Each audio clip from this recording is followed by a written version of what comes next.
Welcome to the Asureology Show, a growth hacker's guide to human capital management with your host, Mike Vannoy.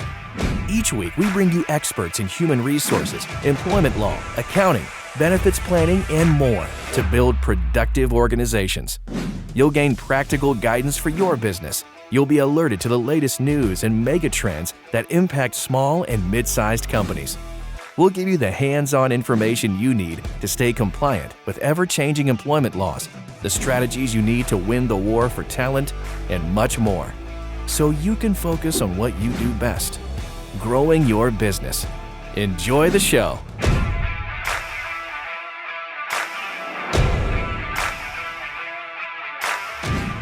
Compliance for entity tracking, licensing, and more. Really a unique topic we haven't always talked about on the show about the business entity itself. We talk a lot about compliance when it comes to HR laws, payroll tax laws, but one of the most basic things is when you're setting up a business, or I think maybe where people get the most trouble is expanding a business. You end up in new states, new jurisdictions that have their own entity registration, licensing, compliance requirements that you might think you know it, but you don't because it's new. So got a great guest here to help me unpack this topic today, Brock Klinger. Brock is the Director of Sales and Marketing over at Harbor Compliance.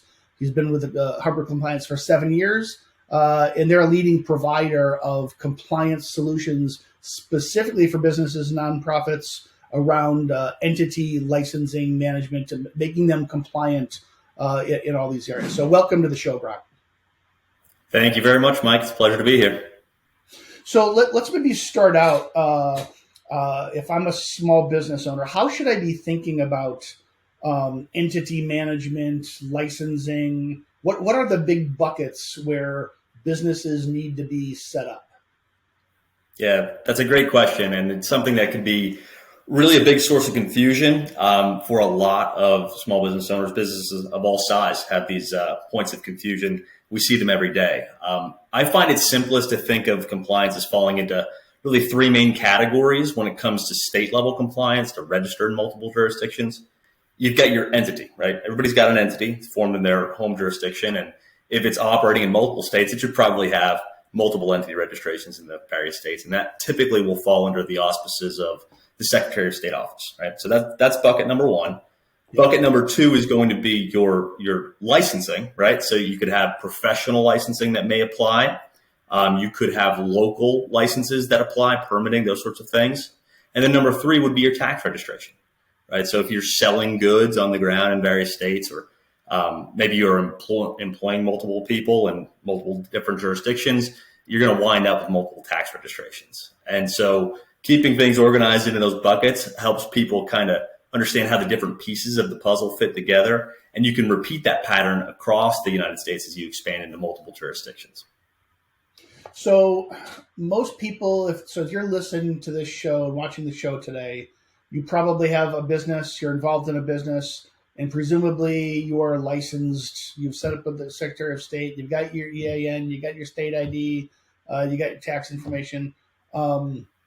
Where is it that you see small businesses get themselves in the most trouble, presumably accidentally, whether it's the renewal of these things or its expansion? Where do folks get themselves in trouble? So it really depends on what stage of the game they're at, right? There can be challenges at every stage. When you're expanding, that can be especially tricky because when you move into new jurisdictions for the first time, you're coming up against something as a business owner that you've probably never dealt with before. You might have been right there in the thick of it when you formed your entity way back when you got started. But as you expand into new jurisdictions, now you're going through what feels like a parallel process and should be somewhat similar with somewhat familiar sounding names, but it's actually going to be a little bit different everywhere that you go. We have the privilege of working with over 35,000 different clients, and I've seen all kinds of crazy stuff. From entities that get registered under a new name in every state where they get registered. I've seen businesses formed in one home state register under a new name with that state's name actually in the title of the name. And states will approve these sorts of things, and it creates a bit of a paperwork mess when folks realize, oh, wait, that's actually all the same entity, and If I wanted to use a different name, I should have filed a DBA, to individuals who will form a brand new entity in every jurisdiction in which they want to operate. And they wind up with a dozen LLCs instead of just one LLC qualified in all the different jurisdictions where they'd like to operate. So expansion can be really tricky. So I'm just trying to think how to formulate the question, because by definition, you just said it's different everywhere. Is one of the common mistakes that if I'm a business owner, let's say I have some type of a services or retail business with a physical location, someplace I serve customers, customers come to my office, whatever, and I open up a new office. Are people unwittingly creating new, say, LLCs? Are they unwittingly creating new EINs? Is it one EIN, multiple LLCs? How does all this interplay with DBAs? I mean, so there's I think I'm done with acronym soup, but help unpack that a little bit more to try to, without getting into specific use cases, demystify this for folks. Sure. Yeah, not a problem. I think you went through a lot of the common permutations there. But typically the layers, they'll go like this. So let's take a restaurant as an example. This is a great example of a small business that would benefit from having an overarching view of what this process is going to look like in a checklist. Okay, so you start with an entity in your home jurisdiction, and your main obligations to maintain an entity is to maintain a registered agent so that you can receive service of process. That's a legal requirement in every jurisdiction. And then you file your annual report. Okay, that stuff is generally done with the Secretary of State. You file those things annually, you keep your agent on file, and you're going to be in good standing for the most part, right? Now, as this business expands, you'll duplicate that registration in multiple jurisdictions, right? You'll move into a new state and they'll ask you, hey, I got to have proof of you being a good corporate citizen in your home state. Can you help me out with that? And you would then provide them proof of good standing. They would allow you to register there, and you'd appoint a new registered agent, and you'd win a brand new annual report to file every year, right? To maintain in all the different jurisdictions where you'd operate. Now, if you have employees in your home state, you're also going to be registering for payroll tax. If you need to hire new servers or staff to run your new restaurant across the border in the new state, you would need to have payroll tax registrations in place in those locations as well. And since you're selling a physical good here, you're selling pizzas, right? You're going to collect sales tax in those jurisdictions. You'll need to have unique tax IDs for each of those tax registrations. Income tax registrations will be important. And maybe your business would benefit from a branding perspective from having a specific name that resonates better with that local clientele, or just for signing contracts under localized names. You would use what's called a doing business as name, a DBA. You could have a DBA for the storefront in either one of the jurisdictions, right? From there, you could have state or local general business licenses. Some states have those, generally filed with the Secretary of State. You might wind up with food service licenses. You probably need to be inspected and be permitted. Liquor licenses could potentially be on the docket for you all. And all of this just gets more complex as you add multiple locations. So it can layer on top of one another pretty quickly. And if the first step that you make in this process of expanding your business into multiple locations is to form a brand new LLC, which is generally not what most folks would want to do, everything after that becomes infinitely more complex, because you started off on the wrong foot. You have these cascading issues that result from that, and it may need to be walked back in the future, which can be very costly. Got it. Okay. I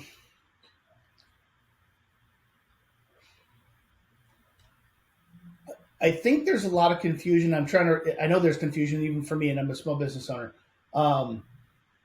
The difference between, say, personal licenses and licensing of the business, right? So if I'm a hair salon, I may have to have my license as a licensed cosmetologist, right? To be able to even put my hands on another human and charge for services. But the business itself may also need its own license as satisfied by the board of cosmetology. And then there's a local business that might have a business license. And then there's sales tax and payroll tax if you're in one location, and your employees all work within your state. You're fortunate enough to do that with maybe a single Secretary of State, but that could be even multiple organizations within a single state, correct? Yeah, absolutely. So I'm really glad that you brought that up, the difference between an individual and a firm license. Okay. It definitely does cause a lot of confusion for folks. So rather than cosmetology, that's an example I'm personally not that familiar with. You don't look like you are either, Mike. Maybe we'll stick with like engineering or something like that. That's a little more in my wheelhouse. When an engineer, when their firm wants to do business in a new state, they'll follow the same process we've been talking about, right? You get your Secretary of State registration in place generally so that you can bid on jobs there. And you'll then quickly follow that up with a firm license so that, you have a license to do business as an engineering firm in that location. But in order to meet the stipulations for that state, you'll first need to have an individual engineer generally pass through a new testing process or some other equivalent filing process to get that individual the permission they need to operate as a professional engineer in that new jurisdiction, right? So now you've got this individual who holds a license probably in your home state and the new one that you're targeting. They're what's called the engineer in responsible charge, or they'll have their license on the line, so to speak. And when they take that exam, they are now able to list themselves as the qualifying individual on the firm license. And if you have that in place, then you are able to operate in that jurisdiction. And it's really important to understand the difference between the individual and the firm license, because the individual may get licensed and be able to stamp drawings or what have you in that particular jurisdiction, but the firm may not be able to operate there until all of these details have been tied up with the board and the firm license and the individual license are maintained simultaneously. The other tricky thing that comes up here is when you've got an individual and responsible charge on your license, your company license is tied to that person. So if that individual were to leave your firm or retire or go into another line of work or let their license lapse, that has implications for your own license. And so your firm can lose its ability to do business if your individuals are not keeping up to date with their responsibilities, doing their continuing education hours, doing the license renewals on an individual basis. Keeping all of these details together in the same spot can be really tricky. And this pattern that we've established here for engineering is not unique to that industry. It applies across lots and lots of different regulated industries. So having a spot to keep it all in one place makes life much easier for organizations who operate in these regulated spaces. So sticking with your engineering use case, so not necessarily a multi-location brick and mortar business, right? So how would it, and I'm assuming the answer is going to be it depends on states, but if I'm an engineering firm and I'm based in Austin, Texas, but I'm serving customers on site for major construction projects in those states, am I safe thinking, oh, I'm an Austin, Texas-based firm, I don't need to be licensed there? How should companies be thinking about that? Yeah, you're right. It totally does depend on states. But I'll tell you what we tell a lot of our clients is that, when you are doing business in any new jurisdiction, to think that you wouldn't be triggering the need to register in those places just on a gut assumption can be a little risky, right? The state has these regulations in place to protect consumers, to make sure they know who's doing business in their jurisdiction, to generate a stream of revenue for the state as well. And it's all in service of protecting consumers, right? And so to think that you could be doing business in another jurisdiction, providing services there, whether you have a brick and mortar location or not, it's a slippery slope to assume that you could just, we'll just give it a try, right? We're not just going to go out on a limb and assume that the state's not going to throw the book at us, because if that does happen, the penalties can be quite severe, right? There can be legal repercussions for that. You could have an inability to transact business going forward. You could lose your right to work on the projects for which you're trying to bid. All of those things are major risks when weighed against the relatively insignificant costs of getting registered or maintaining a license. It's sort of a no-brainer. If I'm an engineering firm bidding on a multi-million-dollar job and I got an application that's going to cost me, I don't know, maybe $50, $7,500 in filing fees. It's like, why wouldn't I go out there and get that registration in place in hopes that, nothing would go wrong, of course, but you'll know for certain that you've taken the steps that were required to do business in that jurisdiction. So I want to visit some other use cases, but let's just stay on that path, because on face value, it's like, why wouldn't I spend $75 to get registered? No brainer, right? And I think the answer is, I suspect people aren't sitting there thinking, $75, that'd be a nice steak dinner. I think I'm going to risk it. But the reality is people don't do it because they're unaware and they don't even know it exists, right? So it's an error of omission. Not trying to unnecessarily scare folks, but that $75, $100 registration fee, what could be the potential cost in fines or otherwise for not doing this correctly? So speaking to any specific examples is a little tricky here because every state does this a little bit differently, but I'll give you an example of how they might calculate it. We've had the pleasure of helping out a lot of customers who've run up against this kind of challenge. As you've mentioned, just by mistake, they didn't realize that it was required of them. And what many states will do is sort of set the counter from the time when they should have been registered, either for a license or for a Secretary of State registration, an entity registration, and determine how much business they were able to transact over that time period or however many days they've been operating without the proper registration in place. And they'll apply a formula to say, hey, you've been here for X amount of days. That means you owe me Y amount of money. And they're just going to multiply it by the amount of time that's passed. Those fees can rack up really quickly. So the monetary penalties can be steep, right? Significant fines are faced by companies that fail to qualify when they're supposed to. These states are pretty motivated to go after businesses that do this too, right? They're viewing these outsiders as unfair competition with domestic companies.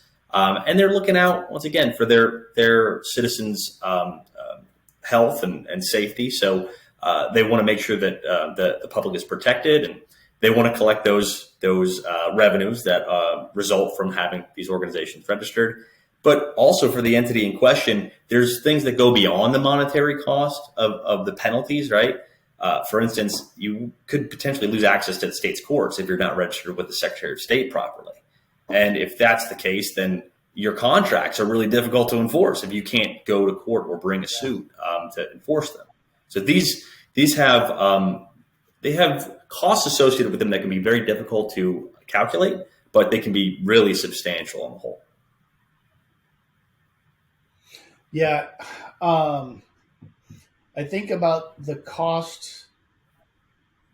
So the $75 to $100 that you might have spent to register could easily result in thousands, tens of thousands of dollars in fines. Probably the biggest cost is the potential opportunity cost that you might miss out on, right?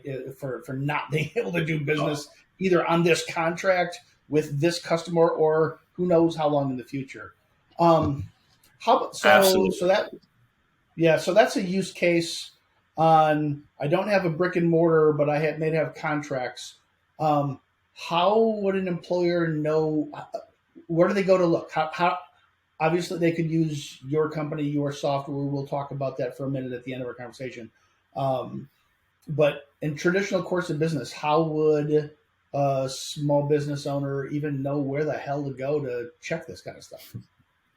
Yeah, so we started at the top of the hour speaking about the various buckets that compliance is typically divided into at the state level. You've got your entity registration, your licenses, and you've got your tax registrations. And that is a pattern that's repeated many places. But here's the catch. Generally, no matter where you go, none of those agencies responsible for those types of registrations communicate with one another. There's not a lot of proactive discussion amongst these departments of the state to say, hey, I've got an entity registration here. Therefore, tax department, Department of Revenue, you should know that a tax registration is coming. Or, professional licensing agency, you should know that a license is coming your way. There's not a lot of that internal collaboration. So the answer to your question, Mike, is they don't know. The client, or rather the firm that's getting registered, it's on them. It's incumbent upon the registrant to figure out what regulations apply to them in those jurisdictions. And in many cases, that means somebody has to figure it out. call the state, sit on hold, ask their questions, hope to get through to somebody who's knowledgeable enough to direct them to departments other than their own that they'll need to speak to. And in many cases, we see this all the time because we submit filings in such large volumes. The responses that we get from the states are not intentionally unhelpful, but they're barred from giving legal advice on a whim when clients ask for it or when registrants ask for it. So it can be really difficult for folks to navigate it. That when the best sort of answer that they can get from a regulatory authority is, "Hey, you're going to have to call this other agency. Good luck." Yeah, and I can imagine how ironic. If I'm a small business owner, like I'm an engineering firm, I probably know who the associations are around licensing for engineering because that's what I do for a living. Same if I'm a cosmetologist, same if I'm a chemist or whatever the case may be. I know I that's my industry, and so I know those things. But Secretary of State, Department of Revenue, I'm thinking, well, that's just my state government. Of course, they talk to each other, but clearly not always the case, right? Absolutely. The other tricky thing is for a lot of regulated industries, their licensing board may not necessarily have its own department. See that in a lot of different jurisdictions. If you want to get licensed in DC, for instance, they use a mostly consolidated application for most application types. Most regulated industries all file that one particular application, which is great and actually fairly user-friendly in many senses, but it's not obvious. It's not immediately obvious to the applicant that, oh, I should be looking for the Department of Consumer Regulatory Affairs. That doesn't ring a bell to a cosmetologist or an engineer necessarily. Yeah. Right. Didn't even think about that. Okay, so I kind of skipped over the first one, which is if I have brick and mortar business, I'm opening in a new location. That one is probably just intuitive. Okay, I'm going to have to do stuff to set this new entity up, and in the three categories you talked about. Second one we talked about if it's not brick and mortar, but I'm just doing business in a location. What about maybe I'm a St. Louis-based employer, and my employees happen to live in St. Louis proper or West County, St. Louis. So they're all residents of Missouri. But as I grow and I have to tap into a larger talent pool, I have some folks from across the Mississippi over on the Illinois side. They come working for me. I might not even, or maybe one of my existing employees says, hey, I'm going to move out to the suburbs, and they move east, not west, and here they're in Edwardsville, Illinois. And I think none the wiser. What are the legal requirements of the employer for something as simple as a single employee in a different state? Yeah, so that can be a pretty slippery slope. As soon as you move that individual and they are doing the majority of their work in that new jurisdiction, it could mean new registration requirements for you. So that means not just your payroll tax registration, which in many cases you can actually get without foreign qualifying and registering with the Secretary of State first.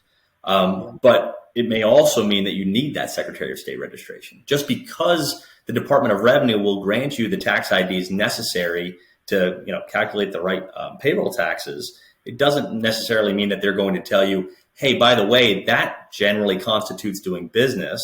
Therefore, you should have a Secretary of State registration in this location as well. Is that something, Brock, that you guys see pretty common then, where I hire either one of my employees relocates to go out of state, but maybe it's the same metro area, they're just commuting, or I hire somebody new. So I'm like, okay, I know that there's a different income tax rate in state taxes. So I know I got to set that up, but they don't even think about what that may or may not trigger from entity registration, right? Yeah, absolutely. So we see that all the time. So I'm in Pennsylvania, and we have lots of clients locally here who know the difference between the regular state income tax, but also the difference between Philadelphia and the rest of the state. That one is usually stuck in folks' mind. I haven't run into too many people who were totally unaware of the Philadelphia tax rate. But for those that are commuting from across the river and doing the majority of their work in New Jersey instead, it may not have even dawned on them because their employer is located in Philadelphia and they're using that to calculate their rate for all sorts of different payroll tax purposes. And so that can be a real challenge. even if they do update the payroll tax registration for New Jersey, so they have the new tax ID, that may also mean that they need to be foreign qualifying in New Jersey to do business and general purposes. Yeah. Something that I think we're still going to see unfold, I'd say, for the next several years. You had so many employees that maybe they drive into an office. Maybe they were flexible, right? And so stick with your Philly story there. So maybe they lived over in Cherry Hills on the New Jersey side. They drive into Philly every day, and their income tax is set up for New Jersey, all appropriate. But all of a sudden, COVID hits, and now they work from home. And so, instead of being a flexible employee who used to the occasional Friday afternoon work from home, or they would stay home on a day that they had a kid's dentist appointment or something, now they work from home every day, right? Maybe the office doesn't even exist, but they never changed any classifications, any entity registrations. Speak to how that is getting employers into trouble.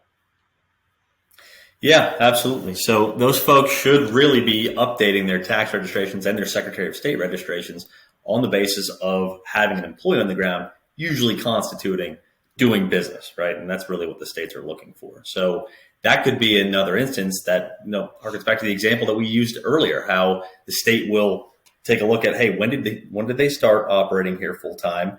That's what we use as the trigger date for when they should have been foreign qualified originally. And now I'm going to count up the days since that started, and I'm going to bill you for the amount of time that's passed. You're going to get a fine for not having been registered properly. And that can be a real challenge. Yeah.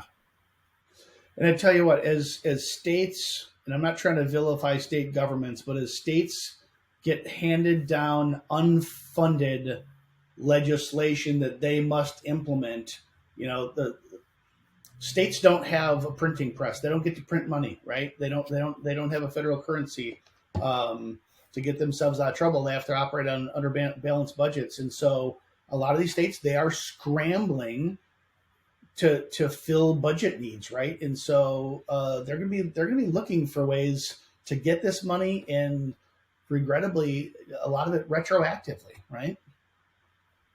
Yes, absolutely. There is a motivation there on the part of the states to enforce these regulations, and there are plenty of reasons why this is necessary. There are also ample opportunities, especially these days since COVID, to go after additional legislation. We won't open up the whole can of worms of exposure to sales tax nexus through South Dakota versus Wayfair, and that Supreme Court decision, although it does have broad implications for lots of organizations that are selling across multiple states. And that has been a really difficult set of legislation to enforce up until now, because just like everyone else in the world, state governments are facing major difficulty hiring folks to help them out, right, to enforce this stuff. And COVID has really slowed down their ability to go after that type of legislation, which would represent major new streams of revenue to the states. But as the world begins to turn back to normal and the hiring isn't quite as tight as it once was, they'll be going after this in full force. And I expect that to be one of the major trends going ahead for the next 5 to 10 years on state government enforcement. Brock, so it's a deep ocean to go into. It's a whole webinar series in and of itself. But what guidance would you give, say, the average employer, small, mid-sized company? How should they be thinking about sales tax as it relates to entity management? So sales tax as it relates to entity management has a lot of parallels to the payroll tax registration situation, in that when it's easy enough to know when you're being exposed to sales tax registration, maybe not as easy as it once was, but there are actually a lot of helpful calculators out there on the internet. You can Google around a little bit and find any number of different sales tax exposure assessments on the web that'll tell you at a high level where you're likely to be exposed to sales tax nexus due to these new regulations. It can be more difficult, though, to put two and two together, that just because I'm exposed in sales tax, I know now exactly what I need to do to fix it, right? So to bridge the gap between, okay, I've got some exposure here because I'm selling a good that would, really trigger nexus requirements in these jurisdictions. to then go and say, I'm going to register for sales tax, or I'm going to file some sort of paperwork to alert the tax department, tax authorities in these states that I've been selling this good, and I'm going to actually disclose that to the state voluntarily. Then also connect that to the fact that if I am selling those goods in the state, that could also mean that I'm doing business there. And therefore, I should have a Secretary of State registration on top of that. So the simple fact is that the vast majority of organizations that we work with are drastically under-registered, especially if they're operating in these various industries that sell a lot of goods that trigger these requirements. And so just the good old-fashioned brick-and-mortar business, who maybe all their employees live local and within the state, COVID hits, they start getting creative. How do I serve customers? And they try to ramp up what was previously a non-existent e-commerce business. All of a sudden find themselves selling products to customers outside of their state, right? Because God bless them, they were successful in launching e-commerce, and they unwittingly walked themselves into a hornet's nest of entity compliance issues. Right? I'm not overstating that, right? Absolutely. Yeah, it can be a real challenge. So my in-laws, they run a local winery here in Pennsylvania. And this is the exact example that you just shared. They had zero online e-commerce business heading into the pandemic. Everything was local. The pandemic shut down in-person sales in many fashions for their business. And so they were forced to go online. And it was a lifeline at the time to be able to sell those products locally. Now they're recognizing all of a sudden, oh, wow, I'm getting a lot of interest from folks in other states. And it becomes a really difficult and thorny question to navigate. Do I open myself up and allow those folks to buy this product? Because if I do, it means I'm going to have a new licensing requirement. I'm going to have new sales tax registration requirements, and I'm going to have new reporting requirements in all these different jurisdictions, which can be a major challenge and really difficult problem to untangle, especially for a small business owner. Are there other use cases, Brock, that we should be thinking about here? We don't have to hit every single weird nuance, but we talked about brick and mortar businesses when you open a new brick and mortar location. And really, you should be thinking location, not just multi-state, right? Because your example, taxes in Philly are different than, say, rural Pennsylvania, right? So brick and mortar, if you're going to open a new brick and mortar, even if it's the same EIN, same LLC, same doing business as, same DBA, just location number 1 versus 2, there's still entity registration issues that must be at minimum explored to see, to eliminate, maybe there aren't, but at least explore to see if there might be issues, right? Yeah. I mean, to put it simply, who does this apply to? It's essentially everyone, right? Regardless of how many states you're operating in today, at the most basic level, you're going to have that entity registration requirement. You're very likely going to have some kind of tax registration requirement, and potentially that professional licensing regulation requirement applying to it. There's very few organizations that aren't going to be impacted by all three of these, and I struggle to think of any business that won't be impacted by at least 2 of them. So it's worth any business owner's time to investigate these things and understand where their current status is. And the benefits of that are huge because it allows you to be proactive and nimble as a business.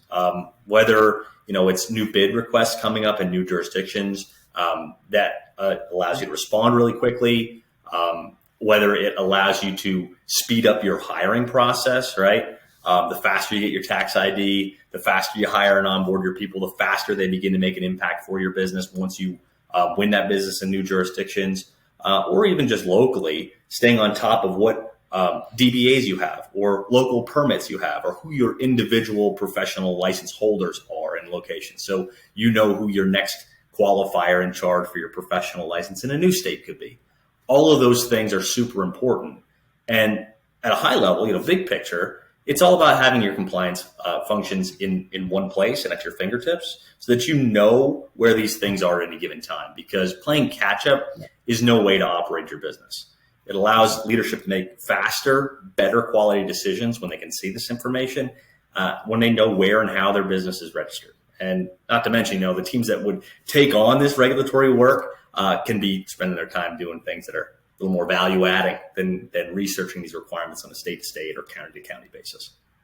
Yeah, I mean, you could spend hours and hours researching to find out a solution that is actually extremely simple and inexpensive, right? But it took you absolutely 5-10 hours to learn that. There's no shortage of regulations to research when you go state to state like this, right. And that pattern continues across multiple jurisdictions. So save yourself the time and skip ahead to the expert solution. Yeah, and I'm gonna close on that in just a minute here. I want to make sure I tie off on the most common high probability use cases for anybody watching, listening today. So brick and mortar expansion seems obvious. And I think probably business owners don't get them. I'm going to assume business owners don't get themselves into as much trouble because it's obvious. I'm adding a location of my business. There's probably going to be new rules and regulations apply. Another use case we talked about that they get in trouble because it's not so obvious. Maybe in my brain, my brick and mortar business is still right here, but I'm performing work in a different state, a different part of the country. Maybe it's a construction job. Maybe I'm installing some equipment that I manufactured here, whatever the case may be. So it's the doing business in a different place. There's the performing work, even if it's a virtual employee, if they are serving customers. So maybe the core business hasn't changed, but the location in which my employee sits has changed while they perform the work. So there's fulfilling contracts, serving customers in different locations. There's employees sitting in different locations that could be impacted. And then finally, this is maybe the Wild West, and probably a follow-up conversation for the show, is more around the sales tax side of where consumers sit, what their domicile is that they're purchasing your product or service from, and what legal requirements that puts upon you as a product or a service provider for sales tax registration. The last one that I want to come to, what are the biggest areas that your customers, but I guess just businesses in general, maybe they're not multi-state. Maybe they are just one location and they don't have employees spread all over. They're relatively static, but they still get themselves in trouble all the time across those three buckets that you mentioned at the top of the conversation. What about maybe that most common use case of all for the static business customer base, employee base in brick and mortar is relatively unchanged? Where do they get themselves in the most trouble? Yeah, great question. So for those folks, usually the challenge is that because they are unchanging, it is never a major focus for them. It's never a top priority to be reviewing these sorts of things. So I'll give the example of Pennsylvania, where we're located. Yeah. As long as I've been in this business, Pennsylvania has always had a decennial, to be a once every 10-year annual report filing for all for-profit businesses that operate in this state. Right. Everyone who's been operating under that regime is about to have their world shaken up next year when it goes to an annual filing requirement. And I can guarantee that most folks who are faced with this, that is most of the businesses in Pennsylvania, are not going to be aware of the change in the requirements unless they're paying very close attention to what the Secretary of State and Department of State is saying about this new requirement. So that is the number one issue that we see with businesses that are in a static state. If they think they know what they're doing and they think that they have a process in place that can handle the existing set of requirements, but every once in a while, the requirements will change and they may not find out soon enough to act. And you can wind up with all sorts of problems once your entity falls out of good standing and you're having to reinstate and file back due filings and penalty fees along with it that could have been avoided by analyzing your situation and finding, a purpose-built software to store all of this information in one place centrally located so that your leadership is aware of where things stand before problems arise. Yeah, I'm assuming that last bucket, what sounds so simple, is probably the biggest trap, because that's the one that just lulls you to sleep because you think everything is fine, and the reporting requirements may have changed, and it's not the kind of thing that you see on the 6 o'clock news, right? In a world where our news is so fragmented, and we don't necessarily respond to unsolicited email and phone calls because it looks and feels an awful lot like spam.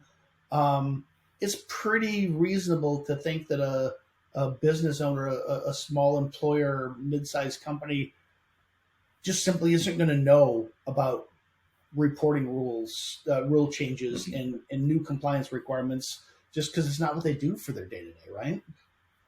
Absolutely. So, I mean, look, these filings at the most basic level are not difficult things to complete for the most part.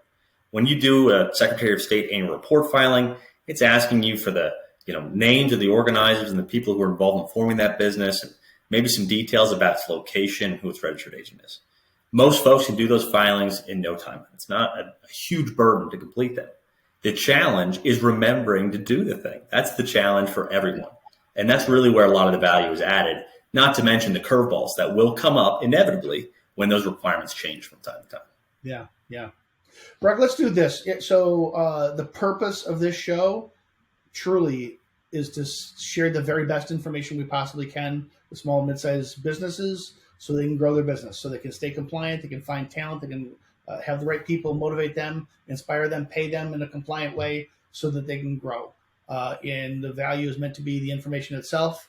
But I will give you a chance here, take a second to explain what hardware compliance does, because this is kind of one of those things that just kind of feels like a no-brainer, because, like you said, once you know what is required to stay compliant, in most cases it's pretty simple, and in most cases it's pretty inexpensive.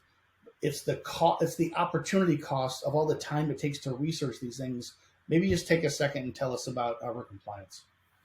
Yeah, absolutely. So hardware compliance is a software and services business, and we're really focused on helping organizations maintain compliance with regulatory requirements across all states and across multiple industries. So the way that we help folks is to help them maintain those Secretary of State registrations.